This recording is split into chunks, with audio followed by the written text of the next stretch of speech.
कुछ भी जहाँ ना था कल तक तेरा मेरा, वहाँ आज रिश्तों का सौदा होने लगा। चलने लगा इंतकामों का सिलसिला।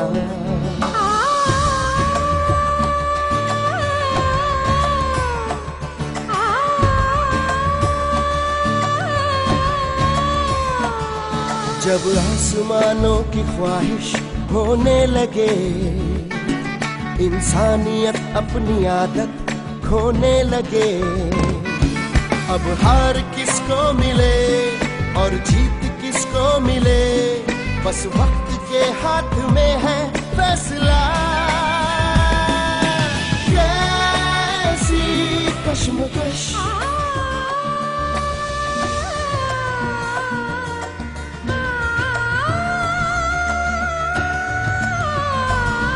इस जिद भरी जंग का अंजाम किसको पता। इस जिद भरी जंग का अंजाम किसको पता, बस वक्त के हाथ में है फैसला। कैसी कश्मकश, कश्मकश,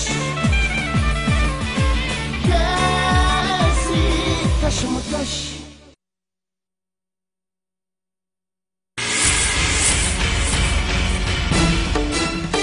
पूजा,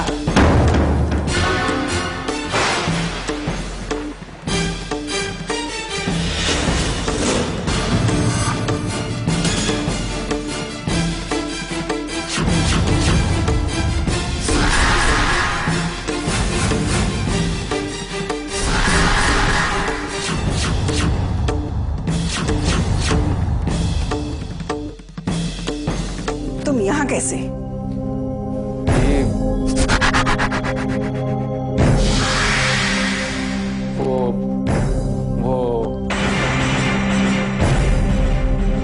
इतनी रात को मेरे घर में कदम रखने की हिम्मत कैसी हुई तुम्हारी? नहीं मम्मा, ये अपनी मर्जी से नहीं आए। मैंने इन्हें यहाँ आने के लिए कहा था। नहीं, ये सच नहीं है। आप चुप रहिए।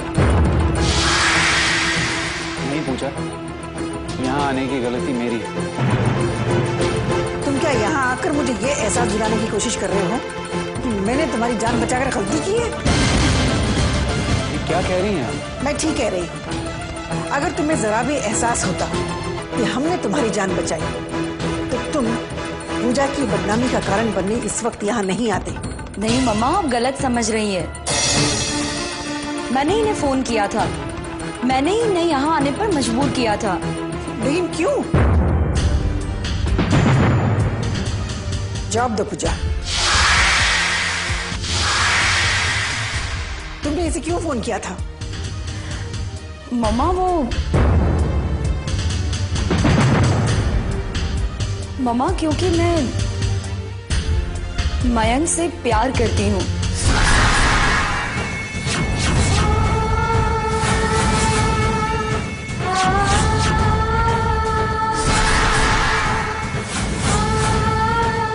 लेकिन आंटी, ये सब कुछ सिर्फ गलत फहमी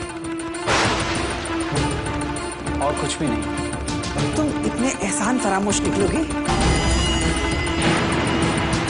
ये मैं सोच भी नहीं सकती थी। तुमने मेरी बेटी को अपने प्यार के जाल में फंसाया। मम्मा, आप इन पर इल्जाम मत लगाइए, इसमें इनका कोई कसूर नहीं है। निकल जाओ यहाँ से और आज के बाद कभी इस घर में आने की कोशिश मत करना।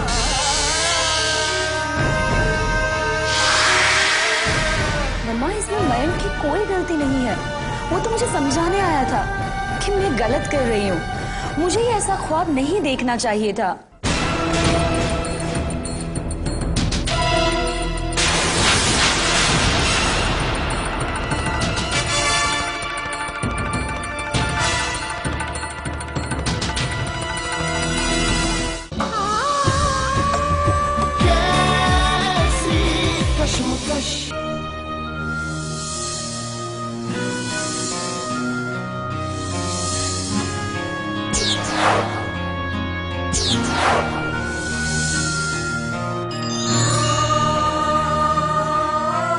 बात क्या है तुम ऐसे हमेशा क्या सोचती रहती हो? तब जो हमारी जिंदगी में सबसे बड़ी खुशी है वो भी अधूरी रह जा रही है। ऐसी क्या बात है जिसको सोच के तुम सब कुछ भुला बैठी हो? तुम ठीक कह रहे हो साहिब। मैं अपनी उलझन ना तो तुम्हें बता सकती हूँ और ना ही उसे छुपा पा रही हूँ। क्यों नहीं बता सकती हो? बताओ ना मुझे नहीं बताओगी तो और किसे बताओगी तनु? समझने की कोशिश करो साहिब। अगर मैंने अपनी जुबान खोल दी तो हमारे बच्चे शांतनु के लिए बहुत सी मुश्किलें पैदा हो जाएंगी। ये क्या कह रही है तुम? साहिब, शांतनु से जितना प्यार मैं करती हूँ तुम भी तो करते हो ना। शांतनु को बचा लो साहिब, उसे बचा लो प्लीज। तनु आखिर बात तो बताओ कि क्या है? हाँ? कौन क्या उसके खिलाफ क्या हो रहा है? शांतनु के खिलाफ बताओगी? कौन है उसका दुश्मन आखिर? साहिल, वो सिर्फ शांतनु का ही नहीं, मेरा, तुम्हारा, हम सबका दुश्मन है। तुम किसकी बात कर रही हो? साहिल, तुम बार बार यही सवाल करते हो ना कि आखिर डॉक्टर माथुर से इतनी बड़ी गलती हो कैसे गई? तुम्हारी ब्लड रिपोर्ट कैसे बदल गई?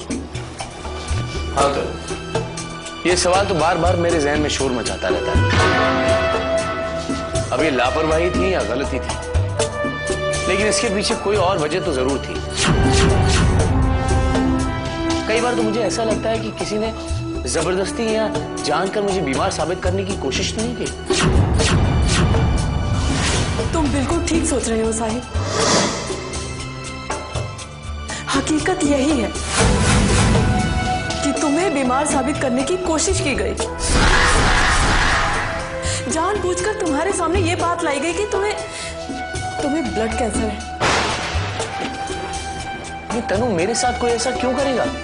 तुम्हारी अपनी प्रॉपर्टी के लिए, तुम्हारी ये जायदाद अपने नाम लिखवाने के लिए। हाँ साहिल, तुम्हें बीमार साबित करने की कोशिश इसीलिए की गई ताकि तुम अपनी मौत के डर से अपनी वसीयत कर सको और ये सब कुछ उसके नाम लिख सको। किसकी बात कर रही हो तुम? तनु कौन है वो? कौन है वो जिसने मेरे खिलाफ इतनी बड़ी साजिश रची है? वही जिसके नाम तुमने अपनी ये सारी जायदाद लिखने का फैसला किया था। ये तो अच्छा हुआ साहिब कि मैं फिर से इस घर में वापस आ गई और मुझे उसके मंसूबों का पता चल गया। और साहिब, डॉक्टर माथुर भी ऐसे ही गायब नहीं हुए, उन्हें गायब करवाया गया है ताकि तुम उनके मुंह से सच्चाई उगलवा ना सको। मैंने अपनी जायदाद तो राजलक्ष्मी मौसी के नाम करने की सोची थी। कहीं तुम ये कहना तो नहीं चाहती कि इस सब के पीछे राजलक्ष्मी मौसी का हाथ है? हाँ साहिल, ये सारी साजिश राजलक्ष्मी मौसी की है। ये सब कुछ उन्होंने करवाया है और यहाँ तक कि मेरी जुबान बंद रखने के लिए उन्होंने मुझे ये धमकी दी कि अगर मैंने तुम्हें कुछ भी बताया तो वो हमारे बच्चे को, हमारे शांतनु को मार देंगी। और साहिल, वो उस दिन दूध की बोतल में जो तेजाब था वो भी किसी और ने नहीं डाला, राजलक्ष्मी मौसी ने डाला था। मेरे साथ इतना बड़ा धोखा? हाँ साहिब, आज तक जो कुछ भी हुआ उसके पीछे कोई और नहीं, राजलक्ष्मी मौसी ही है।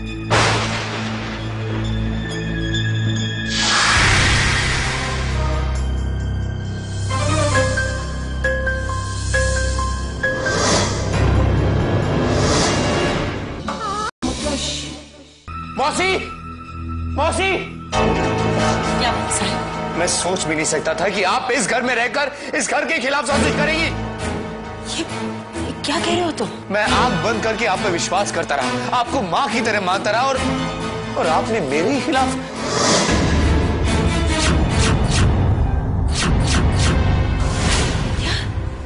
क्या बकवास कर रहे हो तुम? बकवास नहीं कर रहा, मैं सच कह रहा हूं मौसी। डॉक्टर के साथ मिलकर क्या आपने मुझको बीमार साबित नहीं किया? अरे मैं तो आप पर भरोसा करता रहा, आपको इस घर में जगह दी। अगर आप पर विश्वास करके मैंने आपको इस घर में जगह ना दी होती ना, तो मुझे उस सदमे से नहीं गुजरना पड़ता जिस सदमे से मैं गुजर रहा हूं।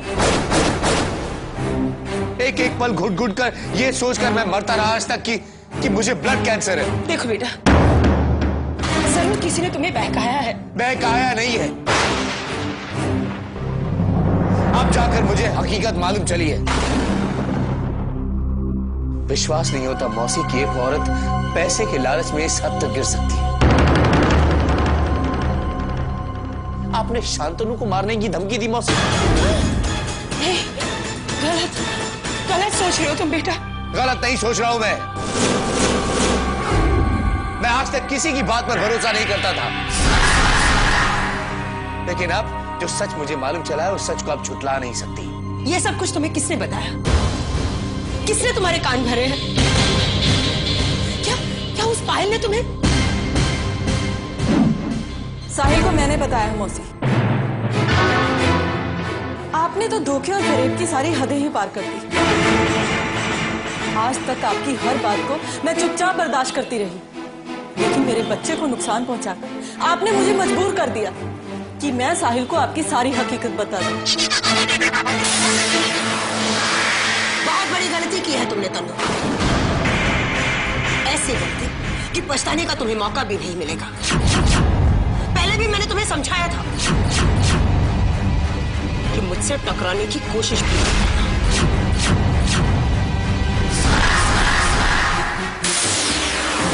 मौसी धमकी मत दीजिए। आप मेरे ही घर में मेरी पत्नी को धमका रही हैं। साहिल, जब तक बात छुपी थी तब तक कुछ और थी, लेकिन आज तन्नू ने यह सच्चाई बताकर बहुत बड़ी बेवकूफी की है और उसका खामियाजा उसे भुगतना ही पड़ेगा। तन्नू, शायद तुम भूल गई हो, मेरा नाम राजलक्ष्मी है। मैंने पहले भी तुम्हें एहसास दिलाने की कोशिश की, पर शायद तुम मेरी बात नहीं समझी। पर अब तुम समझ जाओगी कि मैं क्या क्या कर सकती हूँ।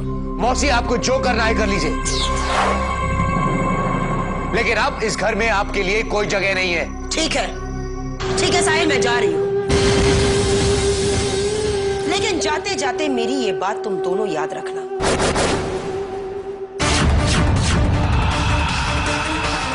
दुनिया में 3 तरह के लोग होते हैं।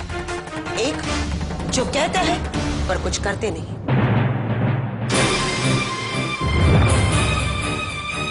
दूसरे जो करते हैं पर कहते नहीं,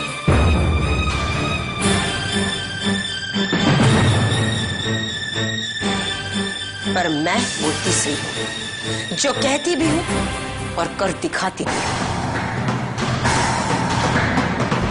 मेरी बात समझ में आ गई ना तनु? बहुत ही जल्द मेरी ये बात तुम्हारी समझ में आ ही जाएगी। देखा साहिल, जाते जाते फिर से धमकी दे गई। इनकी धमकियों से डरने की जरूरत नहीं है तनु, तनु जल्दी आ, देखो क्या हो गया।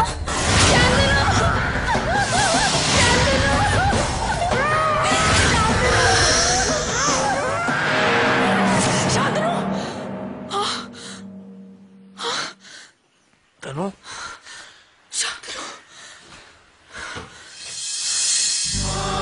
क्या हुआ तनु? तुम इतनी चीख क्यों पड़ी? बहुत बुरा सपना था। क्या सपना देखा तनु? साहिल, मैंने शांतनु के बारे में बहुत बुरा सपना देखा। तनु, सपना सपना होता है, इतना नहीं सोचते।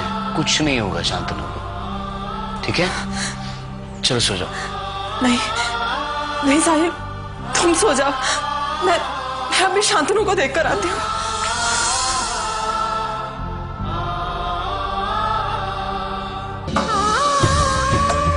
कैसी कश्मकश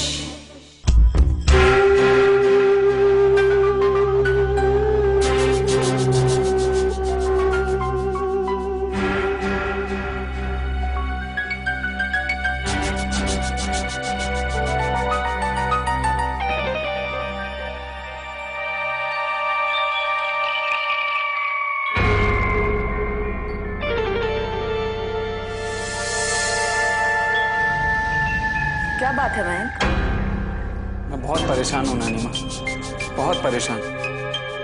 आज किसी ने मेरी बेइज्जती की और मैं उसका जवाब भी नहीं दे सका। क्या तुम्हारी किसी ने बेइज्जती की और तुम उसका जवाब भी नहीं दे सके? नानी माँ, मैं पहले ही उनके एहसानों के नीचे इतना दबा हुआ हूं कि मैं उस बेइज्जती का जवाब देता भी तो क्या देता। किसकी बात कर रहे हो मयंक? मैं गोदावरी जी की बात कर रहा हूं नानी माँ। वो मुझे एहसान फरामोश समझती है। कल उनके घर गया था। लेकिन तुम उनके घर क्यों गए थे? पूजा नानी माँ, पूजा बहुत प्यार करती है मुझे, मेरे बिना रह नहीं सकती वो। हाँ मम्मा, ये सच है, मैं मयंक से प्यार करती हूँ, लेकिन ये मेरी बदनसीबी नहीं तो और क्या है कि मयंक शादीशुदा है।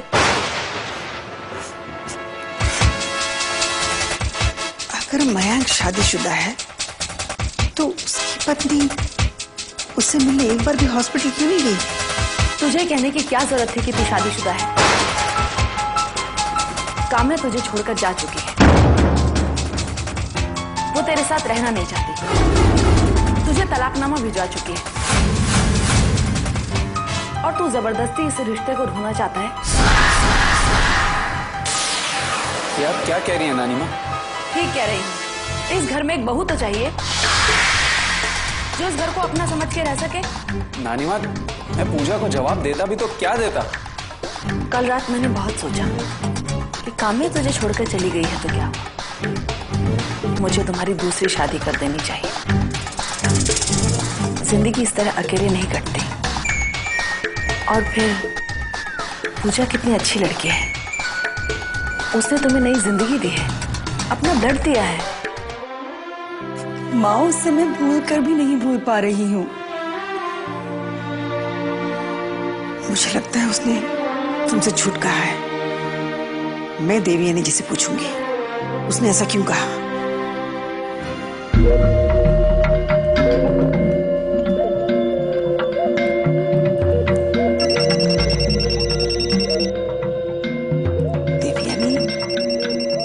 देवयानी ने फोन क्यों किया? हेलो हेलो, मैं देवयानी बोल रही हूँ। हाँ कहिए, कैसे फोन करना हुआ? मुझे आपसे कुछ खास बातें करनी थी। मैंने सुना है कि मयंक कल आपके घर आया था। हाँ, वो पूजा से मिलने आया था। उसने पूजा से कहा वो शादीशुदा है। क्या ये सच है? इसे आप आधा सच और आधा झूठ भी कह सकती हैं। जी मैं समझी नहीं, क्या कह रही हैं आप? ठीक कह रही हूँ मैं। उससे मयंक की शादी जरूर हुई थी, लेकिन वो लड़की इस घर की बहू बनने के काबिल नहीं थी। वो खुद ही घर छोड़कर चली गई और उसका मयंक से तलाक भी हो चुका है। अच्छा, तो ये बात है। सच पूछिए तो जब मैंने पहली बार पूजा को देखा तो मुझे यही ख्याल आया कि कितनी नेक और भली लड़की है। काश ऐसी लड़की हमारे घर की बहू बन पाती। अब इसे ऊपर वाले की मर्जी कहिए या संयोग कि बच्चों के दिल में भी एक दूसरे के लिए प्यार पनप गया। अगर आप समझती हैं कि मेरा मयंक किसी काबिल है तो फिर मेरे ख्याल से मयंक और पूजा की शादी कर देनी चाहिए। ठीक है, मैं आपके घर आती हूँ, फिर बात करते हैं। मुझे आपका इंतजार रहेगा। ठीक है।